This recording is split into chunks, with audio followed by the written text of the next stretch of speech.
Hello friends, स्वागत है आप सभी का हमारे इस यूट्यूब चैनल विपुल एकेडमी पर। देखिए आज की वीडियो का काफी मोस्ट टॉपिक है कोलराउस नियम। आपको पता ही होगा बोर्ड एग्जाम में प्रतिवर्ष पूछे जाता है 2 नंबर 3 नंबर तक में कि कोलराउस नियम से आप क्या समझते हैं तथा इसके अनुप्रयोग लिखिए, इस तरह से क्वेश्चन आ जाता है। तो काफी मोस्ट टॉपिक है आज की वीडियो का, तो बिना स्किप किए आपको पूरी वीडियो एंड तक जरूर देखनी है। और आज की इस वीडियो में 5 मिनट की वीडियो में 2 से लेकर 3 नंबर तक बिल्कुल आराम से पक्के कर लेने हैं। ठीक है, यहाँ से एमसीक्यू क्या बनता है, क्वेश्चन क्या बनता है, सब कुछ बताने वाला हूं मैं आपको वीडियो में। तो देखिए हेड डाल लेना आपको कोलराउस नियम, और इसमें क्या लिखा हुआ है कि कोलराउस नाम के एक वैज्ञानिक है जिन्होंने दुर्बल विद्युत अपघट्यों के लिए कुछ नियम दिया है। और वो नियम क्या है कि किसी विद्युत अपघट्य की अनंत तनुता पर जो विलयन की तुल्यांक की चालकता होती है, ठीक है, अनंत तनुता की बात करी जा रही है विलयन की, तो उस पर जो विद्युत अपघट्य की हमारे तुल्यांक की चालकता होती है विलयन की, वो उसके धनायनों एवं ऋणायनों की अनंत तनुता पर तुल्यांक की चालकताओं के योगफल के बराबर होती है। ठीक है, तो ध्यान रखना है आपको अच्छे से। यहाँ से जो फॉर्मूला लिखा हुआ है, जो इसका सूत्र लिखा हुआ है, इससे ये परिभाषा आपको याद करनी है कि किसी विद्युत अपघट्य की अनंत तनुता पर तुल्यांक की चालकता का मान। ठीक है, जैसे जैसे मैं बता रहा हूं वैसे आपको समझना है बस अच्छे से, बाकी कुछ नहीं है, बहुत आसान है, बिल्कुल फ्री के 2 नंबर है। कोलराउस नियम आ रहा है तो लिख के ले लेना आज मुझसे, ठीक है, बिल्कुल फ्री के नंबर है, बस समझते रहो आराम से कि किसी विद्युत अपघट्य, कोई विद्युत अपघट्य है, उसकी अनंत तनुता पर तुल्यांक की चालकता का जो मान होगा वो उसके धनायनों और ऋणायनों पर अनंत तनुता की जो तुल्यांक की चालकताएं होती हैं उनके योगफल के बराबर होता है। और यही लिखा हुआ है डेफिनेशन में। सही है, कोलराउस नाम के जो वैज्ञानिक है उन्होंने यही बताया कि किसी विद्युत अपघट्य की जो अनंत तनुता पर तुल्यांक की चालकता होती है उसका मान धनायनों और ऋणायनों पर अनंत तनुता की तुल्यांक की चालकताओं के योगफल के बराबर होता है। ठीक है, अगर एग्जाम्पल की बात करें तो एग्जाम्पल में हमने CH3COOH ले लिया, ठीक है, दुर्बल विद्युत अपघट्य ले लिया क्योंकि दुर्बल विद्युत अपघट्यों पर ही लागू होता है कोलराउस नियम, ध्यान रखना है आपको, अभी बताऊंगा। ठीक है, CH3COOH ले लिया, अगर इसका आयनन होगा तो CH3COO माइनस यानी कि एसिटेट आयन अलग हो जाएगा और हाइड्रोजन आयन हमारा अलग हो जाएगा।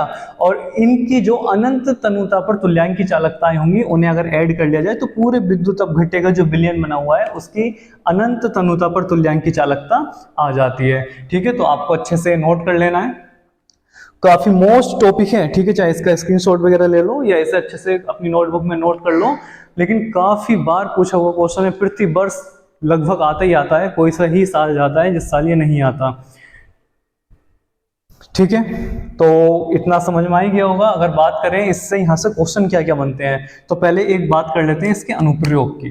ठीक है, इसके अनुप्रयोग की अगर बात करें, अनुप्रयोग, उपयोग, विशेषताएं, ठीक है, या लिमिट्स, कंडीशन, सीमाएं वगैरह कुछ भी आए, यही ध्यान रखना है इसके अनुप्रयोग।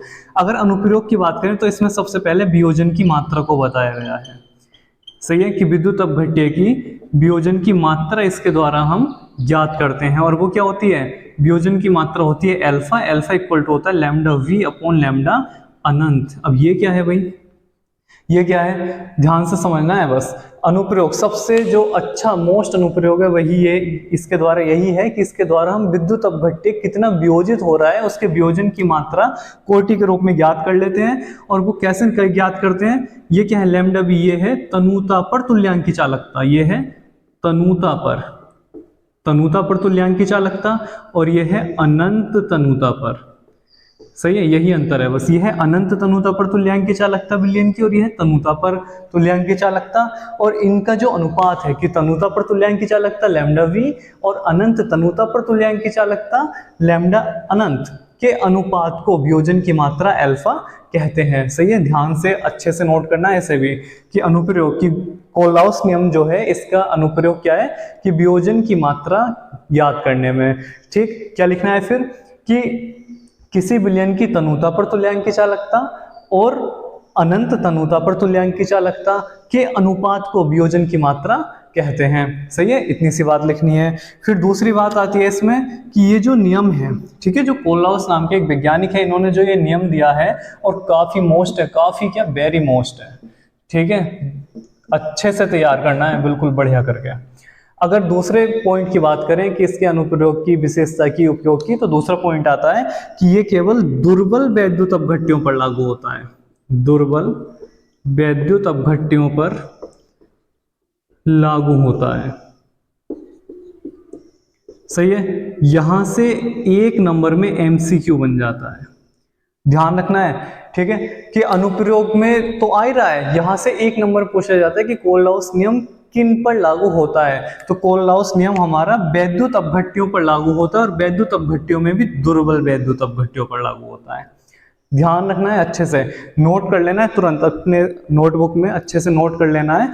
ये पूछा जाता है क्वेश्चन में आपसे कि कोलराउस नियम क्या है और इसके अनुप्रयोग बताइए तथा बताइए कि ये कहाँ लागू होता है। तो कोलराउस नियम क्या हो गया कि किसी विद्युत अपघट्य की अनंत तनुता पर तुल्यांकी चालकता का मान उसके धनायनों और ऋणायनों पर अनंत तनुता की तुल्यांकी चालकताओं के योगफल के बराबर होता है। एक एग्जाम्पल लिख देना है, फिर उसके बाद वो अनुप्रयोग पूछता है तो अनुप्रयोग में लिख देना है कि यह केवल दुर्बल वैद्युत अपघट्यों पर लागू होता है, ठीक। और इसके द्वारा हम वियोजन की मात्रा, विद्युत अपघट्य की वियोजन की मात्रा ज्ञात करते हैं।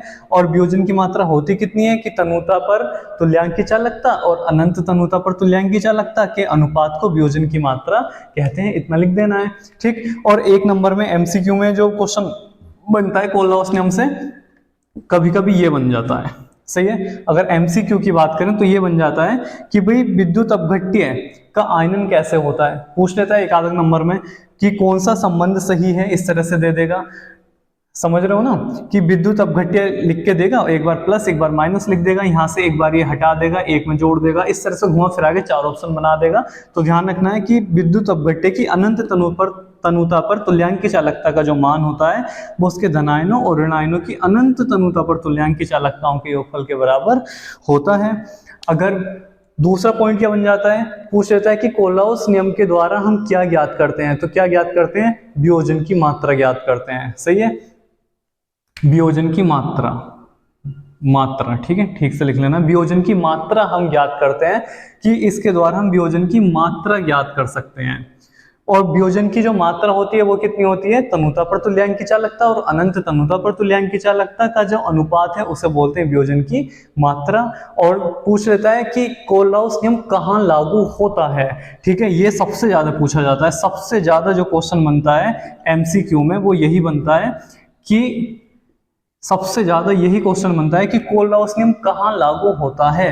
तो कोलराउस नियम दुर्बल वैद्युत अपघट्यों पर लागू होता है। ध्यान रखना है, दुर्बल वैद्युत अपघट्यों की अनंत तनुता पर तुल्यांकी चालकता ज्ञात करने के लिए कोलराउस नियम आया है, सही है। प्रबल विद्युत अपघट्यों के लिए ये नहीं आया। प्रबल विद्युत अपघट्यों की अनंत तनुता पर तुल्यांकी चालकता हम निकाल सकते हैं, ठीक है, सांद्रता के द्वारा, ग्राफों के द्वारा, वक्रों के द्वारा। लेकिन अगर दुर्बल विद्युत अपघट्य की अनंत तनुता पर तुल्यांकी चालकता निकालनी है तो वो हम कोलराउस नियम के द्वारा ही निकालेंगे। और यही पूछा जाता है कि कोलराउस नियम कहाँ लागू होता है, तो दुर्बल विद्युत अपघट्यों पर लागू होता है। दुर्बल विद्युत अपघट्यों की अनंत तनुता पर तुल्यांकी चालकता इसके द्वारा ही निकाली जा सकती है, बस, सही है। तो बस इसमें इतनी सी वीडियो में मात्र 5 मिनट या 7 मिनट की वीडियो होगी, और इस वीडियो में आपके पूरे 2 से लेके 3 से लेके 4 नंबर तक पक्के होने वाले हैं, सही है। तो अच्छे से वीडियो को तैयार कर लेना है, इस टॉपिक को वीडियो में से अच्छे से अपने नोट्स जो आप बना रहे हो बनाते रहिए। तो चैनल को जल्दी से, जिसने सब्सक्राइब नहीं कर रखा है सब्सक्राइब कर लीजिए, बाकी लाइक कीजिए, शेयर कीजिए, कमेंट्स कीजिए, और जो नए बच्चे हैं उन्हें ज़्यादा से ज़्यादा जोड़िए और सब्सक्राइब करना ना भूलें जो नए बच्चे हैं। मिलते हैं नेक्स्ट वीडियो में नए टॉपिक के साथ। Thank you so much.